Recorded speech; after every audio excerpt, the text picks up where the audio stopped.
Jaya Radha Madhava Kunja Bihari.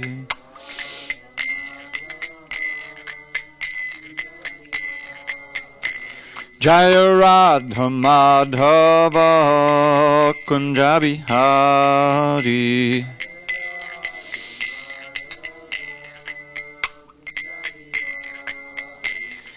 Gopi Jana Vallabha Girivardhari.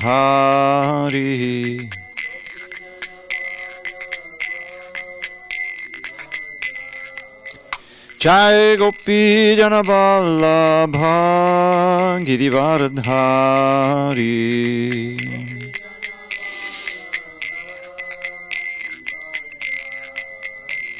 Yashodanandana Brajajana Randana.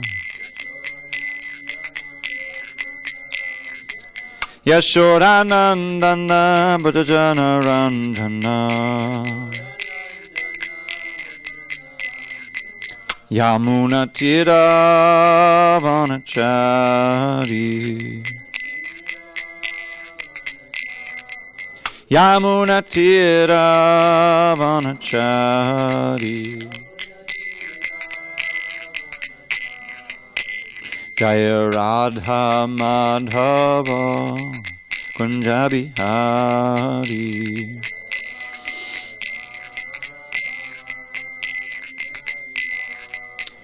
Jaya Radha Madhava Kunja Bihari.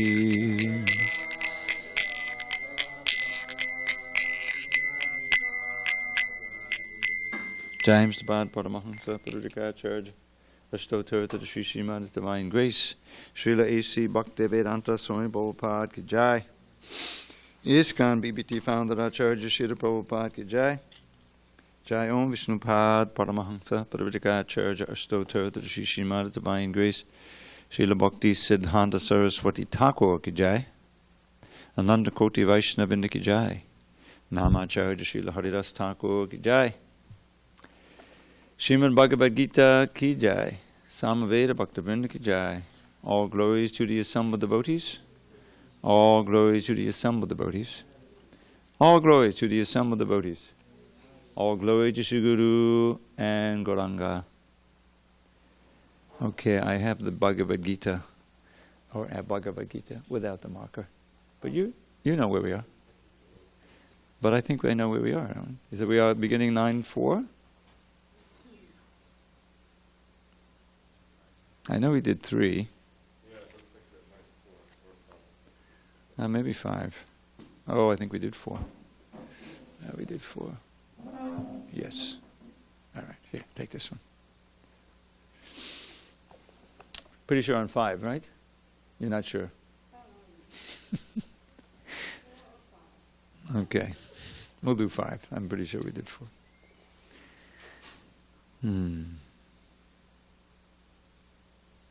All right. Om Namo Bhagavate Vasudevaya.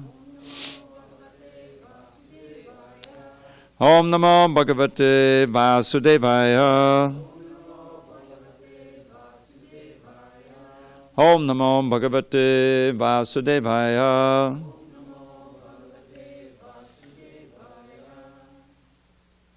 God, I can't remember. All right.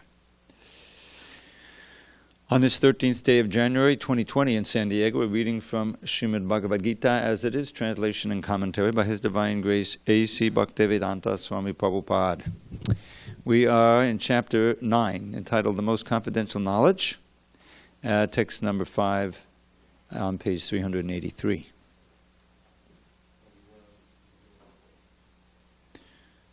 You think we didn't do 4?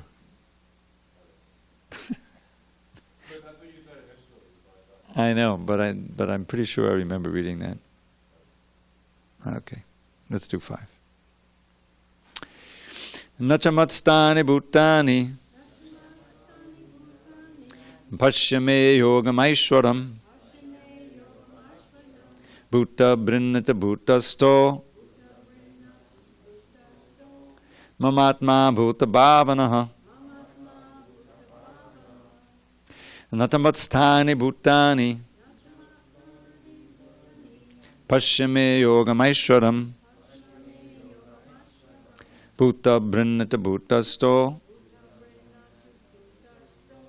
Mamatma Bhuta Bhavanaha. All right, change my mind. We're going to do 4. Why not? Start over. Sorry. Because we may not have done it, and it's an important verse, so why not do it again? Okay. On this 13th day of January 2020 in SanDiego, we're reading from Srimad Bhagavad Gita as it is, translation and commentary by His Divine Grace A.C. Bhaktivedanta Swami Prabhupada. Chapter 9, text number 4. Mayatitamidam sarvam jagadam yaktamurtina matstani sarva bhutani nachaham teshavastitaha. Maya tatamidam sarvam jagadavyaktamurtina matstani sarva bhutani nachaham teshavastitaha. Dharmaraj. Mayatitamidam sarvam jagadamvyaktamurtina matstani sarva bhutani nachaham teshavastitaha. Oh, I'm sorry. Parashakti, go ahead. Mayatitamidam sarvam jagadamvyaktamurtina matstani sarva bhutani nachaham teshavastitaha. Mercy, again. Mayatitamidam sarvam jagadamvyaktamurtina matstani sarva bhutani nachaham teshavastitaha. Jamal. Mayatatamidam sarvam jagadamvyaktamurtina matstani sarva bhutani nachaham teshavastitaha. Glenn, you want to try? Mayatitamidam sarvam jagadamvyaktamurtina matstani sarva bhutani nachaham teshavastitaha. You deal? Mayatatamidam sarvam jagadamvyaktamurtina matstani sarva bhutani nachaham teshavastitaha. Chris? Okay. Maya by me, tatam pervaded idam, this, sarvam all, jagat cosmic manifestation, avyakta murtina, by the unmanifested form, matstani, in me, sarvabhutani, all living entities, na, not, cha also, aham, I, teshu, in them, avastitaha, situated. Translation. By me, in my unmanifested form, this entire universe is pervaded. All beings are in me, but I am not in them. Purport. The Supreme Personality of Godhead is not perceivable through the gross material senses. It is said, Atakshi Krishna Namadi Nababed Grayam Indriyai Sevan Muke Hijivado Swayam Eva Spuratyadaha. From the Bhakti Rasamrita Sindhu 1-2-234.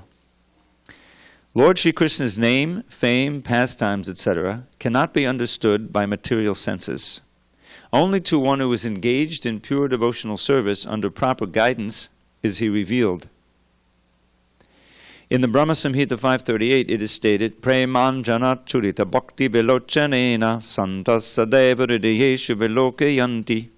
One can see the Supreme Personality of Godhead, Govinda, always within himself and outside himself, if one has developed a transcendental loving attitude towards him. Thus, for people in general, he is not visible. Here it is said that although he is all-pervading, everywhere present, he is not conceivable by the material senses. This is indicated here by the word avyakta murtina. But actually, although we cannot see him, everything is resting in him. As we have discussed in the 7th chapter, the entire material cosmic manifestation is only a combination of his two different energies, the superior spiritual energy and the inferior material energy. Just as the sunshine is spread all over the universe, the energy of the Lord is spread all over the creation, and everything is resting in that energy. Yet one should not conclude that because he is spread all over, he has lost his personal existence. To refute such an argument, the Lord says, I am everywhere and everything is in me, but still I am aloof. For example, a king heads a government which is but the manifestation of the king's energy. The different governmental departments are nothing but the energies of the king, and such department is resting on the king's power. But still, one cannot expect the king to be present in every department personally. That is a crude example. Similarly, all the manifestations that we see and everything that exists, both in this material world and in the spiritual world, are resting on the energy of the Supreme Personality of Godhead. The creation takes place by the diffusion of his different energies, and as stated in the Bhagavad Gita, Vishtabhyaham idam kritsnam.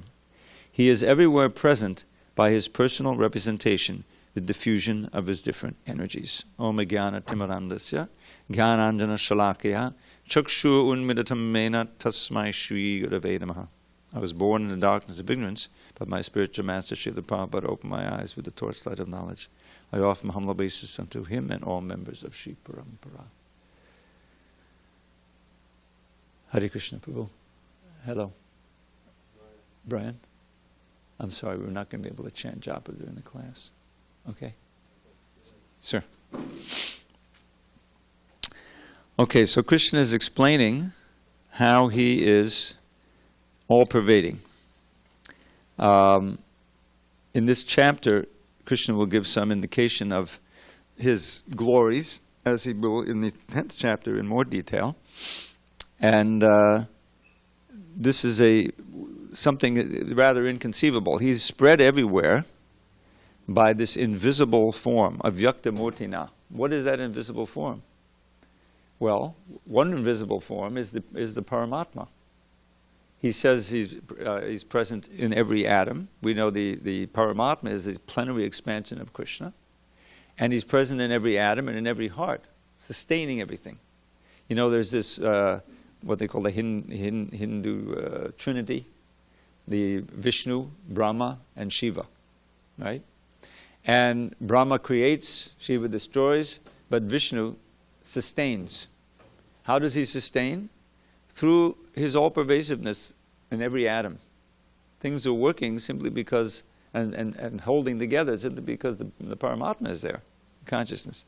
So this is the one way in which he's present throughout the universe in his invisible form. Matstani sarvabhutani, all the beings are situated within them, but I am not situated in them. Now here he's referring to another manifestation, which is his presence in Goloka Vrindavan. So in that way, I am not in them. He is within us as the super soul, but he is without in the form of original Krishna in Goloka Vrindavan. So all of this is kind of mind-blowing. It's not immediately evident. And that's why Krishna says at the beginning of this that this is the Guhyatamam. Guhyatamam means the most confidential. That's the title of this chapter, right? Most confidential knowledge. Why is it confidential? Because it cannot be understood by one's material senses and mind. This knowledge is being revealed by Krishna, but we can simply try to understand it as best we can, knowing that at the present moment we can't understand it. But he assures us, jnanam vijnana sahitam, that you'll get knowledge, and also if you follow the practice, always think of me, become my devotee, you'll get vijnana. Vijnana is direct perception, and therefore in the next verse he says pratyakshavagaman. This is a very important verse, important phrase. Pratyakshavagaman dharmyam means by direct perception. In other words, the scales gradually fall from your eyes, and you're able to perceive things that you could never perceive before, because Krishna is revealing. What is this phrase in this purport here? Premanjanachurita bhakti velochanena, santa sadaiva hridayeshu velokayanti. That the devotees who have purified their consciousness, they attain a different vision. Their eyes become anointed with the salve of prema, of love. And therefore they can see Krishna outside and especially mentioned within the heart. He's there, and they don't see the Paramatma, they see Sharmasundar. He's also there manifest in that way. So Prabhupada would often quote this first verse in the purport. Shri Krishna namadi nabhave grayam indriyaya. Now this word grayam, in English we have a word called to grasp something, equals understand, isn't it? I can't grasp what you're talking about. It's another synonym for grasp, is to understand.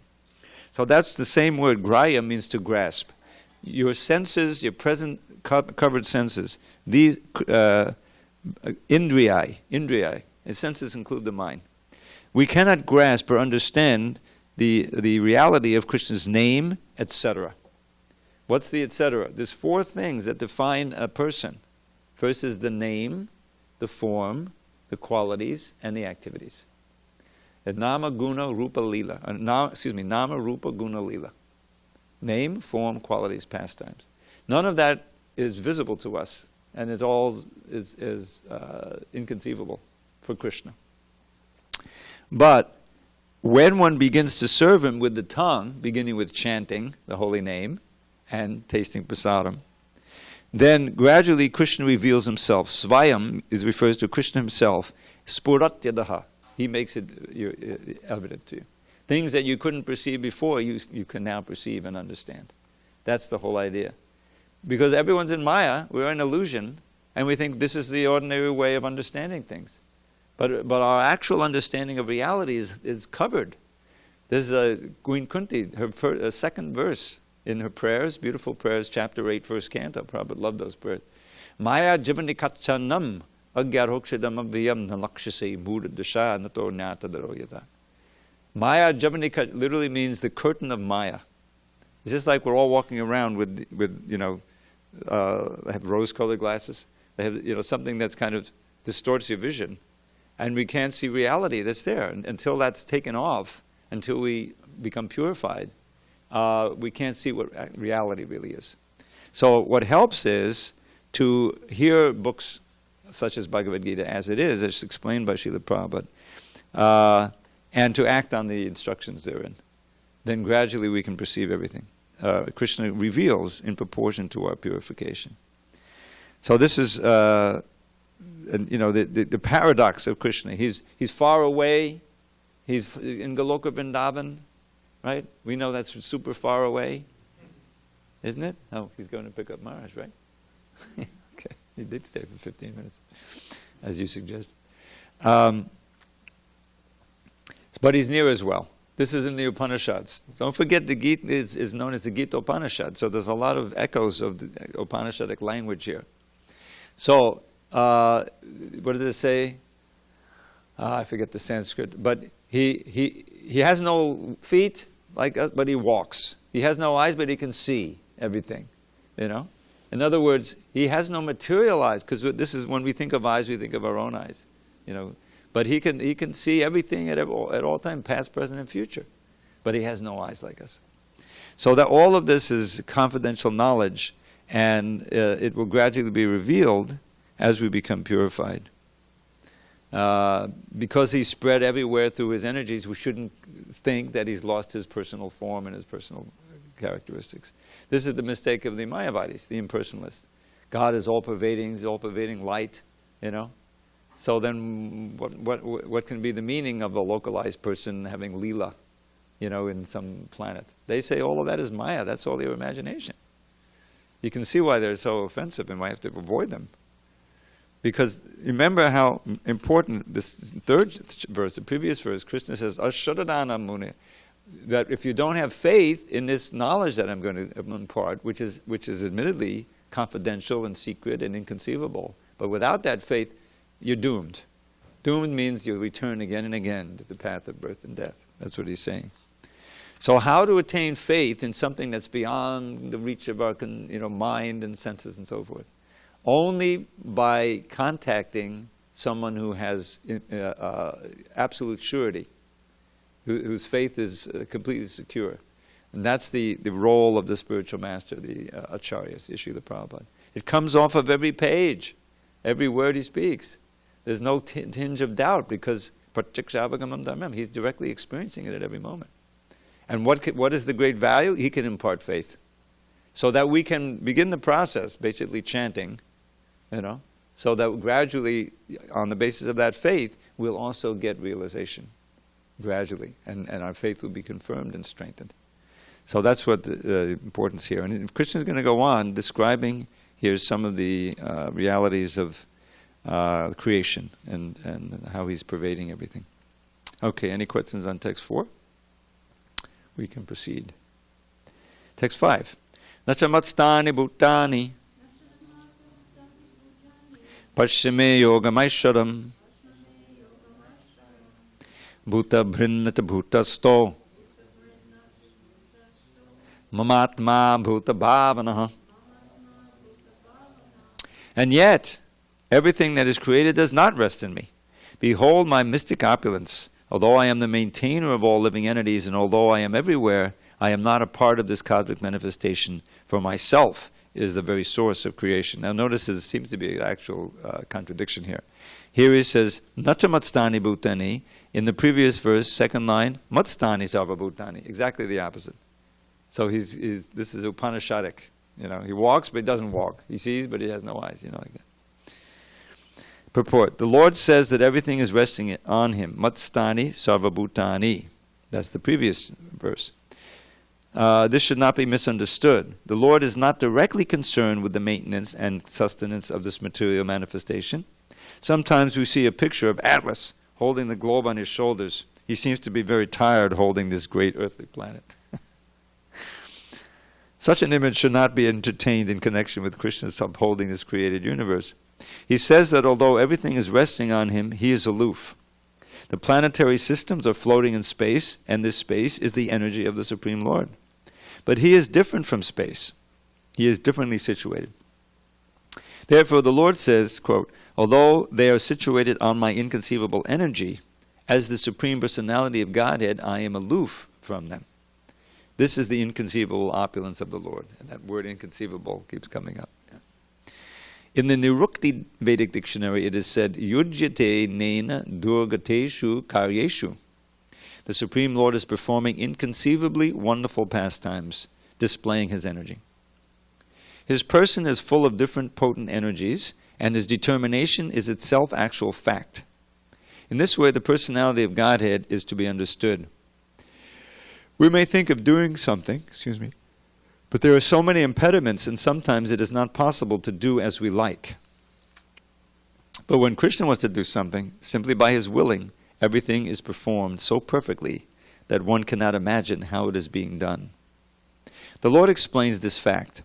Although he is the maintainer and sustainer of the entire material manifestation, he does not touch this material manifestation.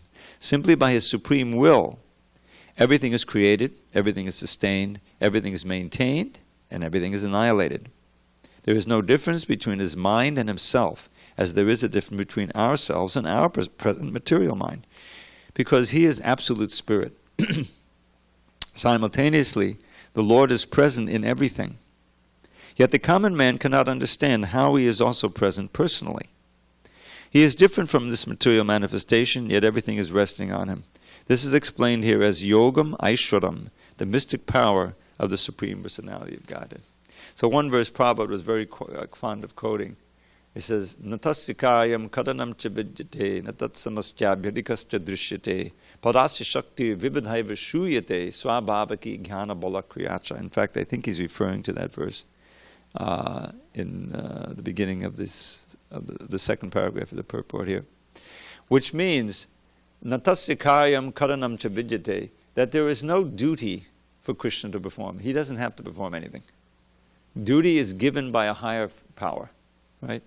In other words, if you get married, you have a duty. There's a legal duty. You have to care for the children and so forth. And if you get employed, you have to work. If you join the army, you have a duty to fight. These duties are given by a higher power. Now, we're also meant to accept a duty voluntarily to Krishna, to the spiritual master. Duty means that you may not want to do it, but you do it anyway, because you know it's the right thing to do, or it's the good thing to do, right? So no one can impose some duty on Krishna. He's supreme, you see. There's no one equal to or greater than him. And then the second part is what Prabhupada always goes, Parasya Shakti Vibhadhaiva Shruyate. From the Shrutis, from the Vedas, we understand that there are all kinds of inconceivable varieties of energies that Krishna possesses. Parasya Shakti, you know, transcendental Shakti, energy, Vibhadhaiva Shruyate. Notice the word Vibhadhaiva. Vibhadhaiva means great varieties. Now, with those energies, what happens? Swabhavati Jnana Bola Kriyacha. Prabhupada refers to this. Swabhavati means just by his will. Jnana Bola Kriya. And his knowledge, his strength, and his will, everything is being done. For us, it's such a struggle. We may have the desire, we may have the will to do something, but it still doesn't happen. There's all kinds of impediments because we're not supreme. But he's supreme, Pradasya Shakti. He has all these energies, and he wants something to happen, and it happens. And the whole universe is being sustained and working on that basis. In this very chapter, in a couple of verses, we're going to hear this important verse, how Maya Yakshena Pakati Suyate Sacharasadam. I'm overseeing this whole nature, and because I'm overseeing it and providing the intelligence and the power, therefore nature seems to be working, creating, maintaining, and destroying everything. The scientists can't see that. They look as far as nature. How does the car work? All right, let's get in under the hood, you know, and then we understand there's all of this combustion going on with the regular fuel, and there's the electric car. It's another way it's happening. You know, this is how it works. But they don't. The person behind it, it's working because someone's driving it. You know, now they have these driverless cars. All right, but somebody programmed the computer. There's still a person behind it. There's an intelligence behind it. So Krishna is the supreme intelligence behind everything. He's got all these energies working, and it looks you don't see him. You can't see him. You see nature, but nature is working by the energy of Krishna. What's that verse in the Brahma Samhita? Srishti stiti pralaya sadhana shaktareka chayeva yasa bhuvanani babharti Durga. Durga is the personality of the material energy, right? So the creation, maintenance, destruction is going on by the material energy, but she's working as a shadow of Krishna's desires. You see, she doesn't have any independence. That she's working automatically. There's no automatic. There's nothing automatic. Everything has a person behind it. Ultimately, Krishna. So that's what's going on here. Inconceivable, wonderful pastimes. So he's present and simultaneously not present. And our aim in practicing Krishna consciousness is to make him more and more present for us. If we want him to be present in our lives, he will be. But that means that we have to dovetail our will, our activities with his. His will is supreme. Thy will be done. Right? So now what is his... Krishna has many desires, but mostly his central desire is that we'll turn back to him again and give up our trying to exploit and enjoy this material world and rejoin him in his pastimes in the spiritual world. He's inviting us, in so many ways. So when we, do the things that we know we need to do by the Shastra that's been given and the instructions of Guru and Sadhu, we're all representatives of Krishna. Then we can find the presence of Krishna more and more in our moment to moment in our lives. That's the whole idea. That and eventually he reveals himself in the heart when we're pure enough. That's what's described, Premanjana Charita Bhakti Vilochanena. So that's what's going on here with this. He's present, but he's not present. He's far away, but he's very close. And as we approach him, he'll reveal himself. You remember back in the 4th chapter, we heard,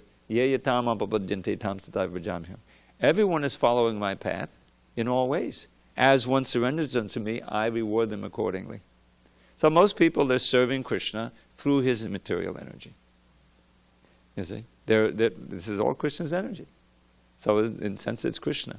But they're not serving directly, and so they're only perceiving Krishna indirectly. And this is an unnatural way, and therefore it's painful. It's not natural for the soul to be absorbed in material concerns and completely concerned with the body as the self. And so is always suffering. We are Satchidananda, we're eternal, full of bliss, in our original nature. But we're frustrated because we can't achieve that nature separate from God. So we're trying to do it through matter, and it's bankrupt. It can't happen. It's just suffering, life after life. Once we wake up to that and do the things that we need to regain our eternal life, we'll actually begin to be more and more happy, even in this life, what to speak of after we go back to Godhead. So we need to have this faith. Without the faith, nothing happens. All right, any comments or questions on this particular verse? Yes, Sunil.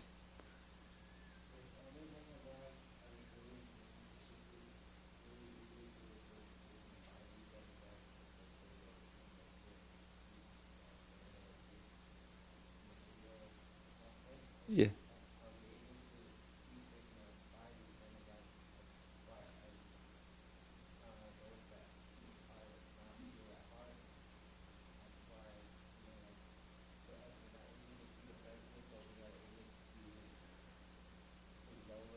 Yes, representatives or, yeah. Well, all the demigods, including Durga, goddess, they have certain roles to play in the management of the material energy, right? There's no demigods in Goloka Vrindavan. So they're Krishna's representatives. And yes, I mean, Durga provides, what do we have with Durga, the material energy? There's all of these energies that we're given, including our own body, which is made of material energy. So if we want to stay separate from Krishna, which is what we've been doing for who knows how many countless births, she'll provide us with the means to do that. Her job, she's like a prison warden. In fact, the very name Durga means fort, prison. You know that. Can't go. That's what Durga means. Cannot go anywhere. So she has the thankless task of reforming us with punishments, and it's very tricky because she's she prevents a probably called a phantasmagoria, kind of a variety of apparently enjoyable things for us, Although we see it doesn't take very long living in this material world that there's a downside, there's also misery, But if we don't know anything else, we'll try to work with the material energy to maximize the pleasure and minimize the pain. So that Durga can keep giving us all that facility life after life. But she's perfectly willing, because she's a servant of Krishna, when we get some knowledge, of what's really going on, and we want to use the very same material energy for connecting to Krishna, that will provide us the means. This building, which wasn't a temple always, right? It was, I think, a warehouse and a movie theater at one point, something else. So it's just made of earth, water, wider bricks and whatever makes up a building. So at one point, it came under the influence and control of the devotees, Guru Nagai Maharaj and his wife and others. And they decided, let's make it into a nice temple. And it took a year, right, at least a year. All of this, what's the purpose of all this? Wherever you look, you're reminded of Krishna, especially the altar, of course, right? And it's also a place to live. So you have the ashram, it's a little piece of Vaikuntha. So the very same materials that can be used for Maya, movie theater, you can imagine, are now being used for transcendence. So it's all provided by the material energy. She's very happy to do it. So yes, the answer is yes. When you talk about the moon, the sun, the wind, there are gods behind all of that. And all of that can be dovetailed for Krishna. If nothing else, you can use this material energy and all that's going on as examples of Krishna's energy, and like he gives us in the 10th canto, 10th chapter, examples of bodies of water. I am the ocean. You go down to the ocean, a few blocks, you look at the ocean, you don't see it like everyone else is seeing. Oh, this is an example of Krishna's great depth and gravity and power and whatever like that. So in that way, Varuna is helping you to be Krishna conscious. So that's how we should, see the demigods. We don't worship the demigods separately. We honor them as servants of Krishna. They perform very important roles to play.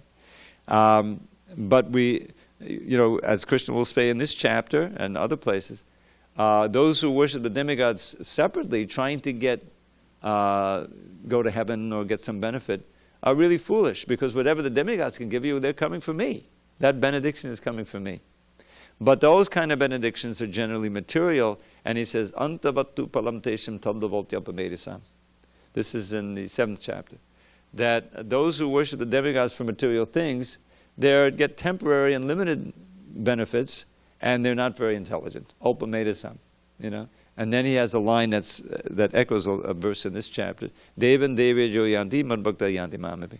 Those who worship the devas for material benefit, they'll go to the devas if they do it right, But those who worship me come to me.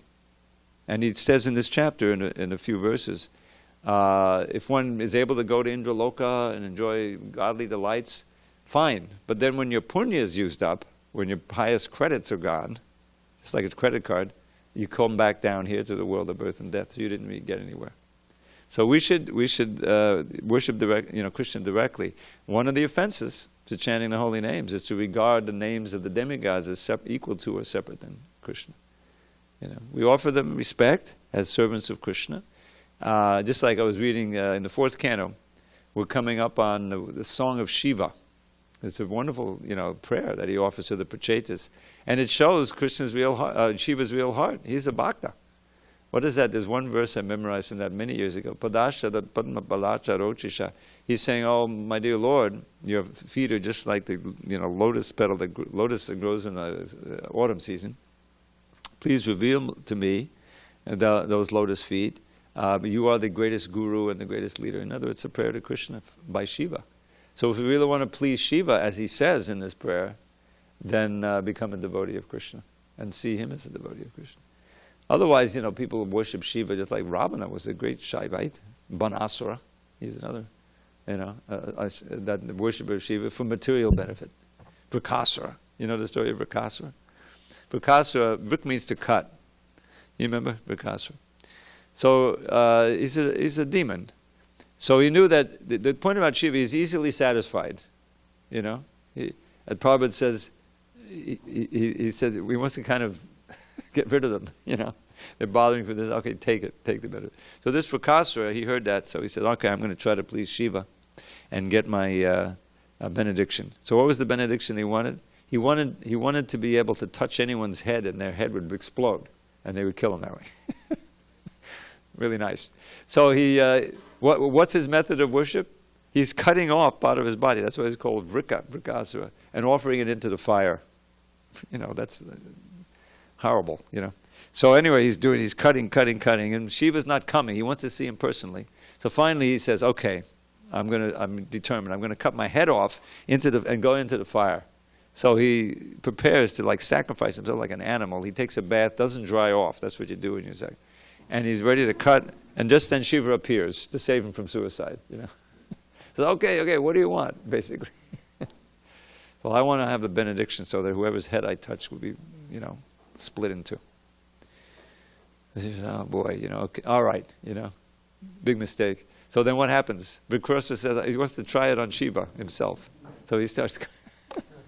So Shiva has to start running. He gave him the benediction. He can't take it back. So he's running, running away. So finally they go all the way up to Vaikuntha. And apparently, so Shiva's there and he's kind of hiding. And Vishnu disguises himself as a little brahmachari. And Vrika comes up. He's huffing and puffing, he went all over Vaikuntha. And he says, oh, take it easy. Your body is tired, And Krishna, he has a way of speaking. Very skillfully, convince you of anything. So he pacifies this Vrika, He said, what's going on? I said, well, that Shiva, he gave me this benediction. Oh, Shiva, are you kidding me? Everyone knows he's a cheater. His benedictions never work. You've been cheated. You'll see. Shut your head and you'll see it doesn't work, So this Vrika, he says, okay, I'll try it. Boop! His head explodes. So the point is, that it's horrible, You would never think of worshiping Vishnu for that, because Vishnu won't give you things that's bad for you. He'll give you himself and take away all the stuff he says, he says to Yudhishthira in the 10th canto, he says, when I really show my mercy, I gradually take away the wealth of my devotee. And then what happens? Their family gets disgusted with him and kicks him out, and they have no other shelter but me, and so they take full surrender. So you lose money. So people know that, so if that's what you want, you will worship Vishnu. Let me go to Ganesh, let me go to this, let me go to Shiva. But that's foolish, because it says Alpamadisam. Because no matter what material benediction you get, that just keeps you tied more tightly to this material world. Devotees pray for love for Krishna. That's the real prayer. That includes all the detachment and everything that you need, And everything aligns. Whatever you need from Durga, from Vayu, this is given so that you can serve nicely. So that's why devotees remain happy and blissful there by becoming detached from the material energy. Okay, should we do another one? Yata akashastito nityam vayu sarvatra go mahan tata sarvani bhutani matstani chubadharya. Understand that as the mighty wind, blowing everywhere, rests always in the sky, so all created beings rest in me. Purport. For the ordinary person, it is almost inconceivable how the huge material creation is resting in him. But the Lord is giving an example which may help us to understand. The sky may be the biggest manifestation we can conceive, and in that sky, the wind or air is the biggest manifestation in the cosmic world. The movement of the air influences the movements of everything. But although the wind is great, it is still situated within the sky. The wind is not beyond the sky. Similarly, all the wonderful cosmic manifestations are existing by the supreme will of God, and all of them are subordinate to that supreme will. As we generally say, not a blade of grass moves without the will of the Supreme Personality of Godhead. Thus everything is moving under His will. By His will, everything is being created, everything is being maintained, and everything is being annihilated. Still, He is aloof from everything, as the sky is always aloof from the activities of the wind. In the Upanishads, it is stated, Yad Bisha Vata Pabate. It is out of the fear of the Supreme Lord that the wind is blowing. Taittiriya Upanishad 281. In the Brihadaranyaka Upanishad 389, it is stated, Etasya va aksharasya prashasane gargi surya chandramasao vidritao tishtata etasya va akarshasya prashasane gargi dhyava prativyav vidritao tishtataha. By the supreme order, under the superintendence of the Supreme Personality of Godhead, the moon, the sun, and other great planets are moving. In the Brahma Samhita 552, also it is stated, Yachakshar esha savita sakalagrahanam raja samasta sudamurti rasheshate jaha yasyagya brahmati sambrita kala chakro govindamari purusham tamaham bhajami. This is a description of the movement of the sun. It is said that the sun is considered to be one of the eyes of the Supreme Lord, and that it has immense potency to diffuse heat and light. Still it is moving in its prescribed orbit by the order and the supreme will of Govinda. So from the Vedic literature we can find evidence that this material manifestation, which appears to us to be very wonderful and great, is under the complete control of the Supreme Personality of Godhead. This will be further explained in the later verses of this chapter. So we're getting some idea of the immense power and presence of the Lord. And one of the things that you think about, because, okay, we're very tiny, and we're just trying to make our way in this material world, but we're at the mercy of so many forces that are so much greater than us. And so, really, we need support. We need help. And that's what it means when you read about all these glorious powers of Krishna. And then you understand that, as Prabhupada said, His greatest quality is His mercy, for us personally. I mean, we're already in the presence of so many incredible forces of nature. But to know that there's a conscious being, a person behind all of those forces, and that we can have a direct relationship with that person, and we can rekindle our original friendship with him, and he'll favor us. That's what you really want. In other words, if someone is going to show you mercy or compassion, the best thing is if they're really, really powerful, right? And then that mercy and that compassion is going to bear fruit. And so that's what we find out about Krishna, is that he's not only all-powerful, it's like, I've referred to this verse several times over the years in this class. There's a nice summary verse by Bhaktivinoda Thakur describing the 10 basic roots of the philosophy as taught by Lord Chaitanya. And in the first line, what he says there is Amnaya Prahatatpam Hadamiha Padamam Sarva Shaktim Rasabdim. So the first couple of words are very important. Amnaya refers to the revealed Shastra and those who are carrying or transmitting that Shastra in this world. In other words, the disciplic succession. They say. In other words, that's our only window into these inconceivable truths, is the Amnaya, consisting of realized souls and the revealed scripture. So the faith in those is the first thing, if we're going to get any knowledge. So what do they say? Praha means to say. Tattvam hadamiha padamam. The supreme truth is Hari, Krishna. Hadamiha padamam. And what is the nature? Sarva Shaktim Risabdim. Sarva Shaktim is just what we've been reading about. He has all these inconceivable energies. We read about some of them in the 7th chapter. Earth, water, fire, ether, mind, intelligence, ego. This is the external energies. He also has the marginal energies, which is us. Spiritual. We're para shakti. Para shakti. And he also has all these internal energies in the spiritual world. So, but he's not just a powerhouse. He's a person, and therefore there's rasabdim. He's an ocean of rasa. When you think about it, personality becomes meaningful when you understand the relationships that one has. Not just with other living beings, but also with inanimate things. We have all kinds of relationships. With our house, with our car, with possessions, right? Bank account, whatever it may be. All of those are very important to us. So we're also, that's what it means, that's part of what it means to be a person. But most importantly, of course, is the exchange with other living beings. So that's Krishna. He's an ocean of rasa. Raso vaisa, it says. He's made of rasa. That's what he wants. He doesn't just want to be a big manager of this big universe. He delegates all of that. What do we want to do?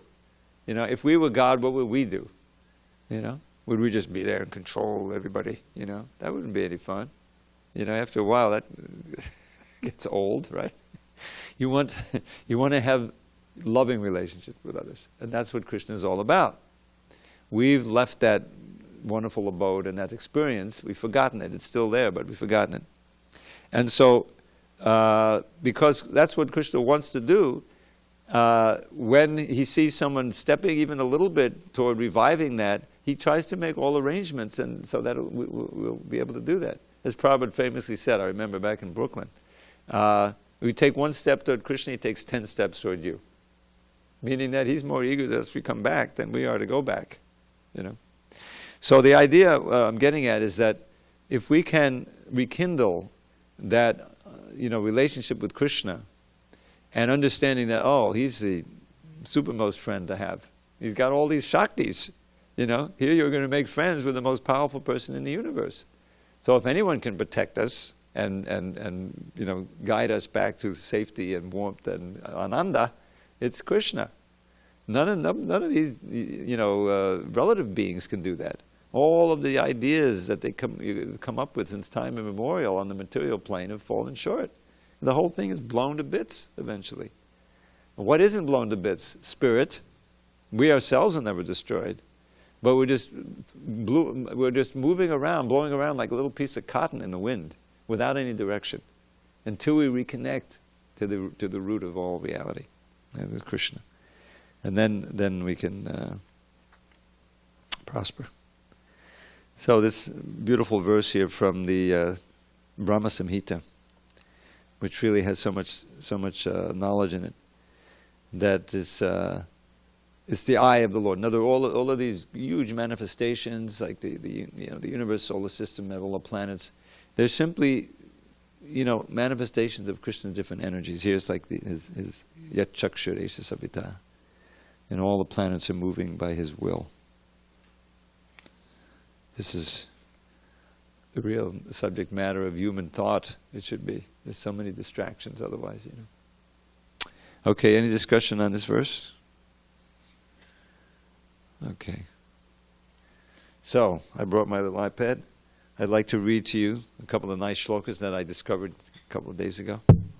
At least one of them. And it's about the lotus feet of Giridhari. This is from the Govinda Lilamrita.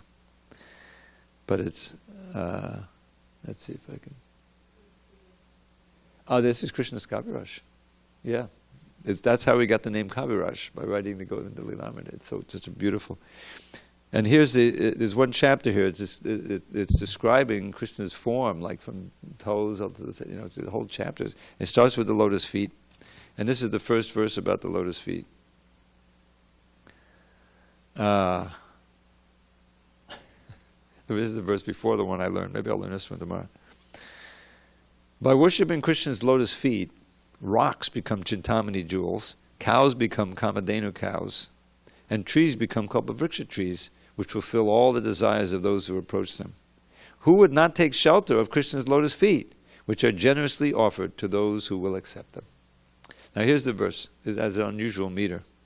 Padimalavasat bhuvanam savrasamo matarasagyaro lambam gidadata padambojam kakkarasakasabihate hatum. The lotus flower of Lord Giridhari's feet has scented all the worlds with its fragrance and delighted the bumblebee devotees, expert at relishing transcendental mellows, with its sweet nectar. What person expert at relishing transcendental mellows would possibly give up that lotus flower? So, that's the actual Krishna in the spiritual world. And filling our minds with thoughts of Krishna and his Leela and his wonderful form and qualities is actually the proper subject matter for our thought. And that will, and don't forget, it's a very simple principle of devotional service that we learned in the previous chapter. I don't know if you remember, there were these 3 verses. It starts in verse 5, I believe. Andakale tamameva smaran mukba kalevadam yakpiyati samadbhavam yasti nat yatra sangshaya. Andakale means the end time. At the time of death, one who thinks of me, smaran mukba kalevadam, the time he gives up the body, one who thinks of me will certainly come to me. Of this there is no doubt. And then he gives the general principle, yangang vapi smaram bhavam chachachante kalevam tamtame vaidikonteya sadatad bhav bhavitaha. Whatever one thinks of is the most prominent thought when you leave this body, that will determine your next form. Therefore, that gives a therefore verse. Tasmat sarveshu kaleshu mamanusmara yudyacha mayarpitamano buddhir mamay vaishesha sankshaya. It's a wonderful little 3-verse lesson. That's very important. Therefore, O Arjun, at all times and in all places, one should think of me and fight. Now that word fight, that's because Arjun's duties. So we can plug in our own life experience. Whatever we're doing, we have to add Krishna to it and remember Krishna. With your mind and intelligence dedicated to me, certainly you will come to me. So this is really what Krishna consciousness is all about. It's simply a way of training our mind and so that we'll always remember Krishna. And therefore we're ready to go at any time. We never know when it'll happen. Incredible earthquakes going on in Puerto Rico. People are like freaking out. Volcanoes all over the place. Yeah, and other places it's like the Earth is like, and the North Pole is moving. You know about that too, right? The magnetic North Pole is moving. Yeah, because there's whole magma going on underneath. Yeah, read about it. There's a lot of yes, it's moving. Not inches. Miles. I'm telling you, it's going into Russia. All kinds of weird things happen. It's true. I don't know. They scientists, they can figure out what's the actual, magnetic North Pole, and it's moving. Yeah, yeah, of course, behind it is Krishna and Balaram. But the point is, there's a lot of stuff going on, and we got to be ready at any time, so always chant Hare Krishna. There's one verse, we don't have time, but I'll give you the English. Remember that our final breath may come at any time, no matter if we're old and sick or in our youthful prime. So young and old alike should chant the name incessantly. The holy name of Shri Hari is surely all that be. This is one verse of an 8-verse poem, which I'll give you tomorrow, if you remind me. All glories to Srila Prabhupada. We've got to get ready for Aarti.